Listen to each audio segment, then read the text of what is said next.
You know what's strange? No matter where you go on Earth, you'll find dragons. They breathe fire in Europe. They bring rain in China. They guard gold in the West and rivers in the East. Different shapes, different morals, but somehow unmistakably the same creature. So how did humanity collectively imagine the same monster? Let's dive into the oldest corners of the human mind. Long before we built temples or stories, our ancestors were prey. They lived in landscapes filled with things that slithered, stalked, and swooped. And our brains remember that. Scientists studying primates have found something remarkable. When a monkey sees a snake, neurons deep in its brain fire faster than for any other image. The same thing happens in humans. Children and adults spot snakes faster than flowers, frogs, or even weapons. We're not born terrified of snakes, but we're ready to notice them. Evolution tuned our attention for survival. Now imagine that over thousands of generations, those shapes, fangs, wings, coils, claws become carved into our shared perception of danger. Add imagination, add religion, add storytelling, and what do you get? A creature that combines every ancient predator in one form, the dragon. Anthropologist David E. Jones once suggested dragons were built from three ancestral threats: the snake, the raptor, and the big cat. A universal monster born from the geometry of fear. Not everyone agrees with him, and that's fine. Because even if we set his model aside, something undeniable remains. The dragon feels cognitively right. It looks exactly like the kind of thing evolution designed us to spot and to never forget. But biology alone doesn't explain why dragons shape entire civilizations. For that, we have to look at the world around us. Take southern China. Lush, humid, full of rivers, floods, and storms. Here the dragon wasn't a monster, it was a god of water, a bringer of rain, fertility, life. The ancient long curled through clouds and rivers. Long, fluid, scaled like a snake, but crowned like a king. Over time, the dragon became the emblem of imperial power. The emperor was the son of the dragon, the one who could command the heavens to bring rain.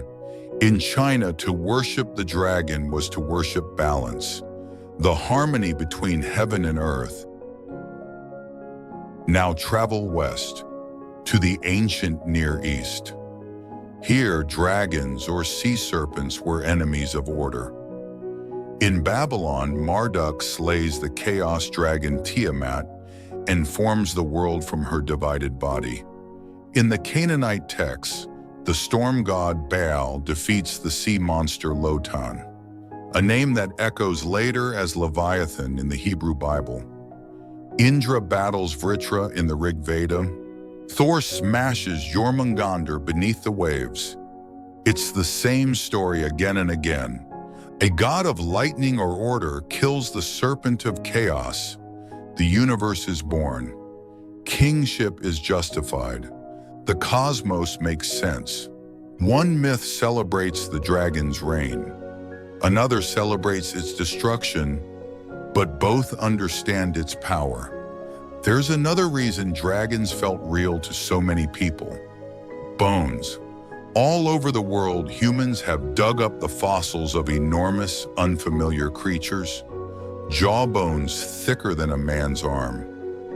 Teeth as long as knives. And before paleontology existed, what else could they be, if not dragons? In China, fossilized bones were called long gu, dragon bones. For centuries, they were ground into powder and used in traditional medicine. In medieval Europe, churches displayed what they claimed were dragon skulls or ribs. Even in Greece and Central Asia, traders brought stories of giant beasts buried in the mountains.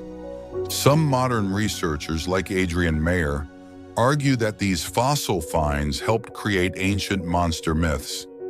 Even the griffin legend may have begun with dinosaur skeletons exposed by desert winds. Others disagree, warning that it's easy to read modern science backward into old stories. Still, the image is powerful. Ancient hands brushing dust off a fossil, minds spinning it instantly into myth. When you think about it, every dragon might begin the same way, as someone finding evidence that the world once held creatures beyond imagination. Even if biology primes us to invent dragons, trade and migration helped them travel. The Silk Road didn't just move silk and spices, it moved ideas. Between Mesopotamia, Persia, India, and China, motifs flowed like water. Rain serpents, thunder gods, sea monsters. Each civilization borrowed and reshaped the motif to fit its landscape and its politics. In Mesoamerica, far from those routes, the pattern reappeared. The feathered serpent, Quetzalcoatl, Kukulkan, god of wind, dawn, learning, and kingship. A dragon of feathers, not scales, who brings civilization rather than destruction.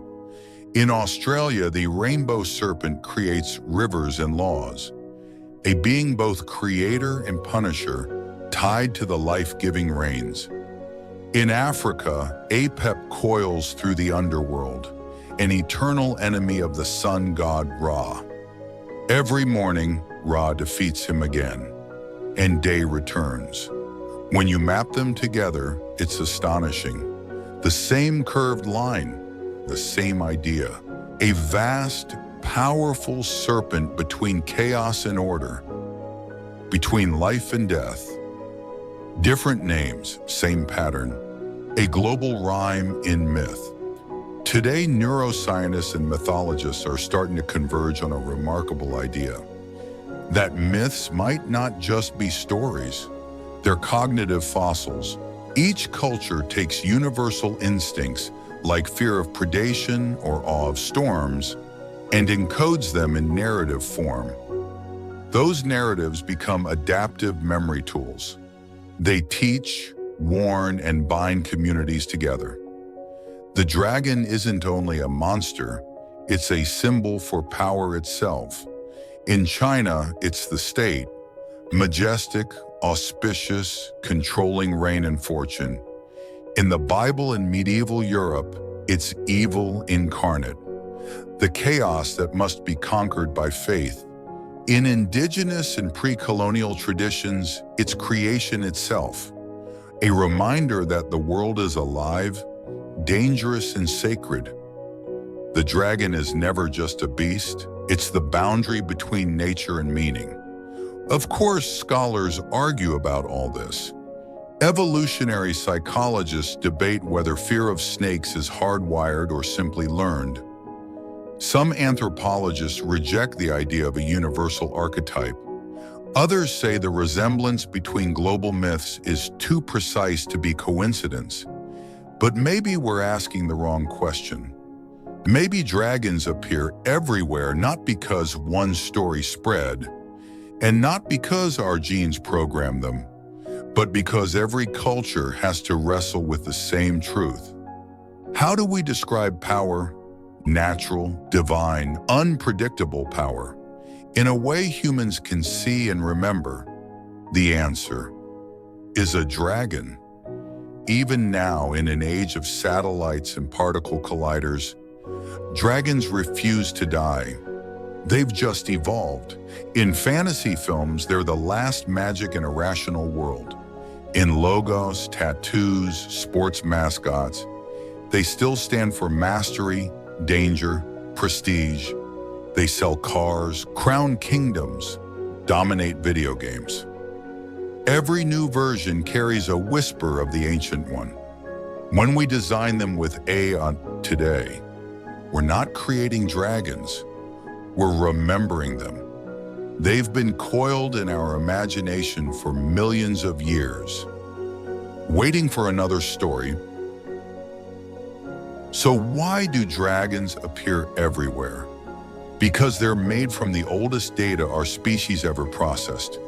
The hiss of a snake in the grass, the shadow of wings overhead, the gleam of eyes in the dark, the roar of a storm over the sea, and the awe of standing beneath it all, tiny, trembling, human. We called that feeling a dragon, and we've been chasing it ever since. Every civilization dreams of dragons. Maybe that's because, deep down, the dragon dreams through us.